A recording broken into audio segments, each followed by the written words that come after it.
ગુજરાત રાજ્યમાં છેલ્લા કેટલાય સમયથી સગીરાઓ પર દુષ્કર્મ અને દુષ્કર્મના પ્રયાસની ઘટનાઓ વધી રહી છે. ત્યારે ગત 6 ઓક્ટોબરે આણંદના એક ગામની પ્રાથમિક શાળામાં પણ કિશોરી પર ગેંગરેપના પ્રયાસની ઘટના સામે આવી. આ મામલે પોલીસે ગણતરીના કલાકોમાં 3 આરોપીઓની અટકાયત કરી આગળની કાર્યવાહી હાથ ધરી. આણંદ પંથકમાં રહેતી એક કિશોરી ગત રાત્રે પોતાના ઘરે હાજર હતી. તે દરમિયાન આ કિશોરીની બહેનપણી તેના ઘરે આવી હતી અને ગામની પ્રાથમિક શાળામાં બેસવા જોઈએ તેમ કહીને સાથે લઈ ગઈ હતી.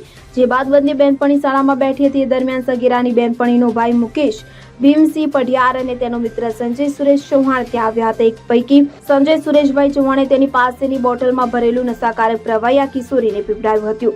એ બાદ તેના શરીરે અડપલા કરી ડાબા ગાલે કરડી ખાધું હતું અને તેના ગુપ્ત ભાગે અડપલા કરી દુષ્કર્મનો પ્રયાસ કર્યો હતો. જે તે વખતે કિશોરીએ બૂમાબૂમ કરી મૂકતા આસપાસના રહીશો દોડી આવ્યા હતા, જેથી ત્રણેય જણા નાસી ગયા હતા. આ મામલે કિશોરીની ફરિયાદને આધારે ખંભોળજ પોલીસે બીએનએસ એક્ટની કલમ 74, 123, 64, 1, 115, 2, 61 તથા પોક્સો એક્ટ કલમ 8 મુજબનો ગુનો નોંધ્યો હતો. ગણતરીના કલાકોમાં ત્રણેય આરોપીઓને ડિટેઇન કરી આગળની કાર્યવાહી હાથ ધરી હતી.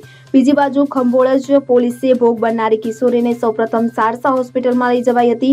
એ બાદ ચેકઅપ અર્થે વડોદરાની હોસ્પિટલ ખાતે ખસેડવામાં આવી હતી. આ અંગે ભોગ બનનારની ફરિયાદને આધારે સેક્સ્યુઅલ એસોલ્ટ અને પોક્સો સહિતની વિવિધ કલમો હેઠળ ગુનો નોંધવામાં આવ્યો છે. એ બાદ ઇન્ટ્રોગેશન કરીને પુરાવા મેળવી આ ગુનામાં સંડોવાયેલા કાયદાના સંઘર્ષમાં આવેલી કિશોરી તેમજ 2 આરોપી મુકેશ ભીમસિંહ પઢિયાર અને સંજય સુરેશભાઈ ચૌહાણને ડિટેઇન કરવામાં આવ્યા છે. Bureau report CN24 news. હવે જુઓ દેશ દુનિયાની તમામ ખબરો તમારી આંગળીના ટેરવે. ઉઠાવો મોબાઈલ અને Google Play Store પરથી ડાઉનલોડ કરો અમારી CN24 ન્યૂઝ મોબાઈલ એપ.